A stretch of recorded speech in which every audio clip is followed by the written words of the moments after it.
sa ni sa ri ma ga ma re ga ma pa ma ga re sa da da pa.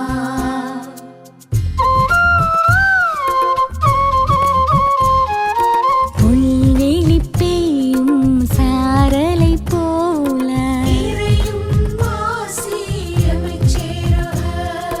நீலம் குளிர் செய்யும் வான்மழை போல வான்வெளி உலவும் சூரியன் நிலவாய் தானென நினையா படைப்பும் நிலமாய் ஆசியும் அமைதியும் அகம் சேரவே இயேசு கிறிஸ்துவின் மனநிலை வேண்டும். ஆசியும் அமைதியும் அகம் சேரவே இயேசு கிறிஸ்துவின் மனநிலை வேண்டும்.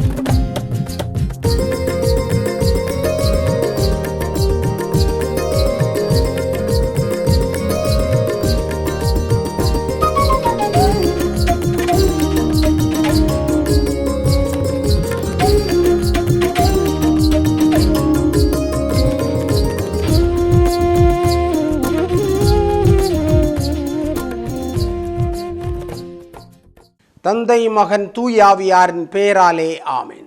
ஆண்டவர் இயேசு கிறிஸ்துவுக்குள் வாழ்கின்ற அருமையான என் சகோதர சகோதரிகளை, மரியாவிஷன் சார்பாக ஆண்டவரின் திருக்காட்சி திருவிழா இறைவார்த்தை சிந்தனை ஜெபத்திற்காக உங்களை அழைப்பதிலே மகிழ்ச்சி அடைகின்றேன். ஆண்டவருடைய திருக்காட்சியின் திருவிழாவை அகில உலகமானது கொண்டாடுகிறது. திருக்காட்சி திருவிழா என்றால் என்ன என்பதை பற்றி நாம் இன்று சிந்திக்க இருக்கின்றோம். இந்த இறை வார்த்தையானது மத்தேயு நற்செய்தியிலிருந்து நமக்கு எடுக்கப்பட்டிருக்கிறது. மத்தேயு நற்செய்தி பிரிவு 2 1 முதல் 12 வரை உள்ள இறை வார்த்தைகளாக இருக்கின்றன. ஏரோது அரசன் காலத்தில் யூதேயாவில் உள்ள பெத்லகேமில் இயேசு பிறந்தார். அப்போது கிழக்கிலிருந்து ஞானிகள் எருசலேமுக்கு வந்து, யூதர்களின் அரசராக பிறந்திருக்கிறவர் எங்கே? அவரது விண்மீன் எழக் கண்டோம், அவரை வணங்க வந்திருக்கிறோம் என்றார்கள். இதை கேட்டதும் ஏரோது அரசன் கலங்கினான். அவனுடைய எருசலேம் முழுவதும் கலங்கிற்று. அவன் எல்லா தலைமை குருக்களை, மக்களிடையே இருந்த மறைநூல் அறிஞர்களை ஒன்று கூட்டி மெசியா எங்கே பிறப்பார் என்று அவர்களிடம் விசாரித்தான். அவர்கள் அவனிடம், யூதேயாவில் உள்ள பெத்லகேமில் அவர் பிறக்க வேண்டும், ஏனெனில் யூதா நாட்டு பெத்லகேமே யூதாவின் ஆட்சி மையங்களில் நீ சிறியதே இல்லை. ஏனெனில் என் மக்களாகி இஸ்ராயலை 1000 ஆள்பவர் ஒருவர் உன்னிலிருந்தே தோன்றுவார் என்று இறைவாக்கினர் எழுதியுள்ளார் என்றார்கள். பின்பு ஏரோது யாருக்கும் தெரியாமல் ஞானிகளை அழைத்து கொண்டு போய் விண்மீன் தோன்றிய காலத்தை பற்றி விசாரித்து உறுதி செய்து கொண்டான்.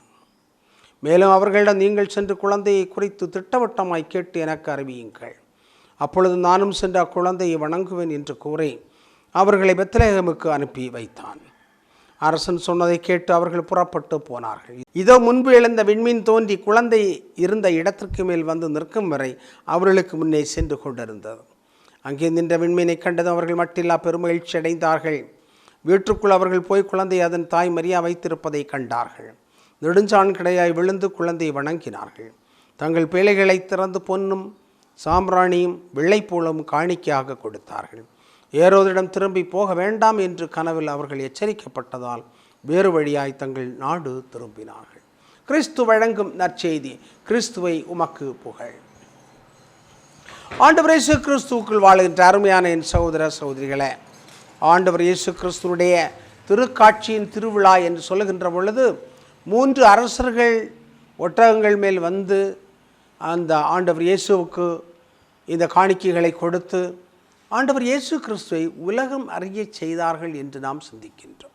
எனவே திருக்காட்சி திருவிழா என்று சொல்லுகின்ற பொழுது உலகத்திற்கு ஆண்டவர் இயேசு தன்னை வெளிப்படுத்துகின்றார். அதைத்தான் முதல் வாசகத்தில் அருமையாக சொல்லப்பட்டிருக்கிறது. முதல் வாசகத்தில் எசேயா இறைவாக்கினர் சொல்லுகின்றார், எருசலேமே எழுந்து ஒளி வீசு, உன் ஒளி தோன்றியுள்ளது, ஆண்டவரின் மாட்சி உன்மேல் உதித்துள்ளது என்று சொல்லப்படுகிறது. எசேயா இறைவாக்கினர் நம்பிக்கையின் இறைவாக்கினர். அவர்தான் ஆண்டவர் இயேசுனுடைய பிறப்பை பற்றிய முன்கணிப்பை கொடுத்தவர். எனவே எசேயா இறைவாக்கினர் சொல்கிறார், எழுந்து ஒளி வீசு, இனி பயப்பட வேண்டிய அவசியம் இல்லை, நீ ஒளி வீச வேண்டும், வைரமாக மாணிக்கமாக தங்கமாக ஒளி வீச வேண்டும். ஒளி வந்தது என்று சொன்னால் நம்பிக்கை வருகிறது, ஒளி வந்தது என்றால் உயிர் வருகிறது, ஒளி வந்தது என்று சொன்னால் வாழ்வு வருகிறது.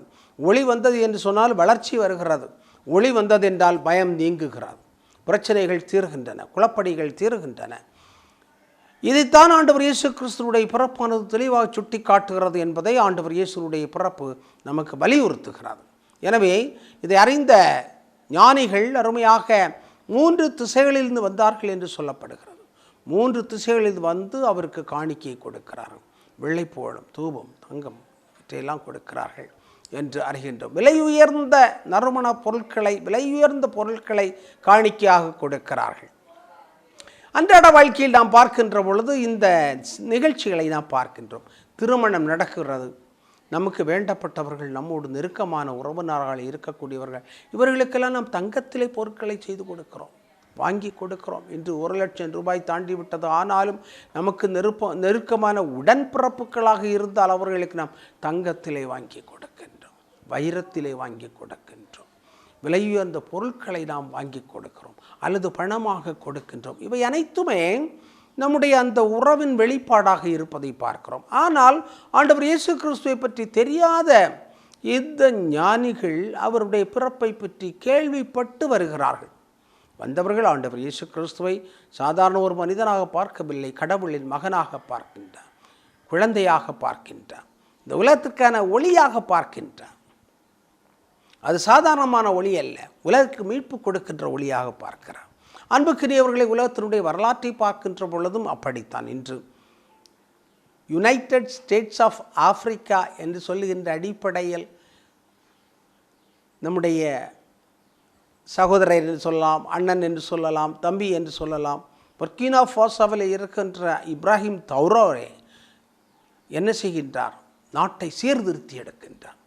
மிலிட்டரியில் இருந்தாலும் இராணுவ உடையில் இருந்தாலும் அவருடைய சிந்தனையெல்லாம் ஜனநாயக உடையாக இருக்கிறது, ஜனநாயக சிந்தனையாளாக இருக்கின்றன. எனவேதான் அவர் மக்களுடைய வளர்ச்சியில் அதிகமாக கவனத்தை செலுத்துகின்றார். சாலைகளை அமைப்பது, கல்வி நிலையங்களை அமைப்பது, பள்ளிக்கூடங்களை அமைப்பது, அந்த மக்களுக்கான சுகாதார வசதிகளை ஏற்படுத்தி கொடுப்பது. எனவே உலகம் முழுவதும் பர்கினா ஃபாசோவை உற்று நோக்குகின்றது. அங்கிருந்து ஒளி புறப்படுகிறது, ஜனநாயகம் புறப்படுகிறது, சமத்துவம் புறப்படுகிறது, வளர்ச்சி புறப்படுகிறது. அங்கிருந்து மக்களுடைய தன்மைகள், வளர்ச்சிக்கான வாழ்வுக்கான தன்மைகள் புறப்படுவதை பார்க்கின்ற பொழுது யுனைடெட் ஸ்டேட்ஸ் ஆஃப் ஆப்பிரிக்கா என்று சொல்லுகின்ற ஒரு கான்செப்ட், ஒரு ஐடியாவானது அங்கே வளர்ந்து கொண்டிருப்பதை நாம் பார்க்கின்றோம். அதுபோன்று நம்முடைய நாட்டில் அன்னை தெரசாள் வாழ்ந்த பொழுது அவரை ஒரு ஒளிக்கீற்றாக பார்த்தார்கள், ஒளிக்கீற்றாக பார்த்தார். ஏழைகள், எளியவர்கள், வறியவர்கள், வாழ்விழந்தவர்கள், ஊனமுற்றவர்கள், பார்வை இழந்தவர்கள், இவர்களெல்லாம் அன்னை தெரசாவை ஒளியாக பார்த்தார்கள். சாதாரணமான ஒரு நபராக மட்டுமல்ல, மாறாக ஒளியாக, வாழ்வாக, வழியாக பார்க்கின்றார்கள். எனவே ஆண்டவர் இயேசு கிறிஸ்துவனுடைய திருக்காட்சியின் திருவிழாவை கொண்டாடுகின்ற பொழுது நாம் எவ்வாறு பார்க்கின்றோம்? நாம் அந்த குழந்தையை பார்க்க செல்லுகின்ற பொழுது எதை கொண்டு செல்லுகின்றோம்? எதை நம்முடைய பரிசாக கொடுக்கின்றோம்? அந்த பரிசு என்று சொல்லக்கூடியது எதை பிரதிபலிக்கக்கூடிய ஒன்றாக இருக்க வேண்டும். இதுதான் நம்முடைய சிந்தனையாக இருக்க வேண்டும். அன்புக்கினியவர்களை, எனவே ஆண்டவர் இயேசு கிறிஸ்துவனுடைய இறையாட்சியினுடைய தத்துவங்களை இந்த உலகத்தில் எடுத்து செல்கிறோம் என்று சொன்னால், தங்கமான, வைரமான, பொன்னான, பொருளான, நறுமணம் வீசுகின்ற சாம்பிராணியாக, வெள்ளைப்போளமாக இருக்க வேண்டும். அது நம்முடைய நல்ல செயல்களால் நிரூபிக்கப்பட வேண்டும் என்பதுதான் நம்முடைய அழைத்தலாக இருக்கிறது. எனவே திருத்தந்தையும் இதைத்தான் அடிக்கடி நமக்கு வலியுறுத்தி கொண்டே இருக்கின்றார். ஆண்டவர் இயேசு கிறிஸ்துவனுடைய இறையாட்சியின் தத்துவங்களை பற்றி, உண்மைகளை பற்றி சொல்லுகின்ற பொழுது, குழந்தை பருவத்திலே குழந்தையாக இருக்கின்ற பொழுதே அவருடைய இந்த ஒளியானது, மாட்சியானது அப்படியே துலங்குகின்றது. எனவே அதை கண்டு கேள்விப்பட்டு இந்த ஞானிகள் வந்திருக்கிறார்கள். இதுபோன்று உலகத்தினுடைய பல்வேறு பகுதிகளில் நடக்கின்ற நல்ல காரியங்களை நாம் பார்க்கின்றோம். சிறிய ஊரிலிருந்து பெரிய காரியங்கள் வெளிப்படுவதை பார்க்கிறோம். ஏழை குடிசையிலிருந்து ஏற்றம் பெறுகின்ற பெண்மணிகளை பார்க்கின்றோம், மாணவிகளை பார்க்கிறோம், விளையாட்டு வீரர்களை பார்க்கிறோம். ஏழ்மையான குடிசைகளிலே இருக்கக்கூடியவர்கள், உண்பதற்கு உணவு இல்லாதவர்கள், படிப்பதற்கான ஃபீஸ் கொடுக்க முடியாமல் இருக்கக்கூடியவர்கள், வழிகாட்டுவதற்கான வழிகாட்டி இல்லாதவர்கள், இவர்களெல்லாம் இன்று அந்த சிறுமையிலிருந்து பெருமைக்கு கடந்து செல்லுகின்றார்கள். எனவே பெத்லகேம் என்று சொல்லுகின்ற சிறிய சிற்றூர் உலக அளவிற்கான ஒரு பெரிய ஊராக, ஒரு பெரிய இடமாக, ஒரு வரலாற்று தளமாக, இறையாட்சியினுடைய வரலாற்றிலே இடம் பிடிக்கின்ற ஒரு இடமாக மாறுகிறது. இதைத்தான் இன்று நாம் சிந்திக்க வேண்டும். எனவே சிறிய தொடக்கங்கள், சிறிய விதை, அது முளைக்கிறது, வளர்கிறது, வாழ்கிறது, பிறரை வாழ வைக்கின்றது. பெரிய மரமாக வந்து அது வாழ வைக்கின்றது. அதுபோன்று ஆண்டவர் இயேசு கிறிஸ்து பெத்லேகமில், யாரும் அதை பற்றி கேள்விப்படாத ஒரு இடத்துல, பெத்லேகம் யாருக்கும் பெரிய அளவு தெரியாது. எருசலேமை பற்றி கேள்விப்பட்டிருப்பார்கள், ஆனால் பெத்லேகம் பற்றி யார் சிந்தித்திருப்பார்கள்? அது ஒரு சிறிய குக்கிராமமாக இருந்திருக்க வேண்டும். எனவே தான் எல்லோரையும் ஆச்சரியப்படுகிறார், எப்படி பெத்லேகமிலிருந்து பிறக்க முடியும்? எனவே ஏரோதுக்கும் சந்தேகமாக இருக்கிறார், எப்படி இங்கிருந்து பிறக்கும், உண்மைதானே என்று அறிஞர்களை அழைத்து அவன் விசாரிக்கின்றான். எனவே ஏழை குடிசைகளில் பிறந்தாலும் ஏற்றம் பெறுகின்ற வாழ்வுக்கு எட்டிச் செல்ல வேண்டும்.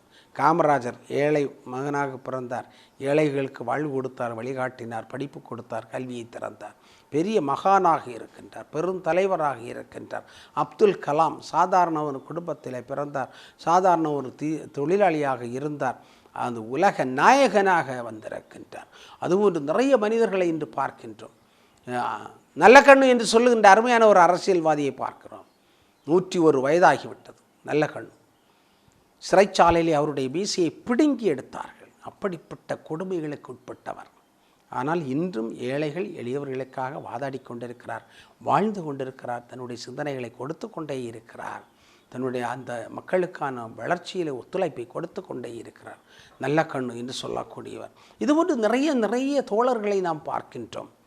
உலக வரலாற்றில் இடம் பிடித்த தோழர்களை நாம் பார்க்கின்றோம். கார்ல் மார்க்ஸாக இருக்கலாம், லெனினாக இருக்கலாம், சேக்குவேராவாக இருக்கலாம், நெல்சன் மண்டேலாவாக இருக்கலாம், அண்ணல் காந்தியடிகளாக இருக்கலாம். இவர்கள் தொடங்கிய பொழுது சிறிய ஒரு முயற்சியாக இருந்தது. ஆனால் அது பெரிய ஆலமரமாக, விருட்சமாக வளர்ந்து விடுதலையின் கீதத்தை ஒலித்து கொண்டே இருக்கிறது. நம்முடைய வாழ்வும் அவ்வாறு இருக்க வேண்டும். சிறுமியாக இருக்கிறோமே, சிறிய இடத்தில் பிறந்தோமே என்று நாம் நினைக்க வேண்டிய அவசியமில்லை. ஆண்டவர் இயேசு கிறிஸ்து நமக்கு வழிகாட்டுவார். எனவே புலர இருக்கின்ற இந்த புத்தாண்டில் அனைவரையும் வாழ்த்துகின்றேன், பாராட்டுகின்றேன். புதிய ஆண்டு உங்கள் அனைவருக்கும் மகிழ்ச்சியான ஆண்டாக இருக்க வேண்டும். பெரிய பெரிய காரியங்களை சாதிக்க வேண்டும் என்று நான் விரும்புகின்றேன். அதற்காக தொடர்ச்சியாக ஜெபிக்கின்றேன். ஜெபிப்போமாக. எங்களெல்லாம் பாசத்தோடு படைத்து பராமரித்து வருகின்ற எங்கள் நல்ல தந்தை இறைவா, இந்த வேலைக்காக நாங்கள் உமக்கு நன்றி செலுத்துகின்றோம். புதிய ஆண்டை எங்களுக்கு கொடுக்கின்றேன். இந்த நாட்களில் எங்களுக்கு வாழ்வையும் வழியையும் காட்டு. குறிப்பாக இந்த வாரத்தில் திருக்காட்சியின் திருவிழாவை நாங்கள் கொண்டாடுகின்ற பொழுது ஆண்டவர் இயேசு கிறிஸ்துவை பார்க்க வந்த ஞானிகள் அரிய பெரிய பொருட்களை கொண்டு வந்து, விலை உயர்ந்த பொருட்களை கொண்டு வந்து அவரை வணங்கி வாழ்த்துகின்ற சூழ்நிலையை பார்க்கிறோம்.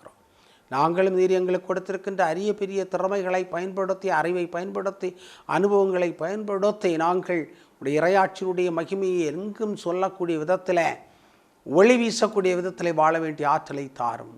ஆமென். தந்தை, மகன், தூய ஆவியின் பெயராலே ஆமென்.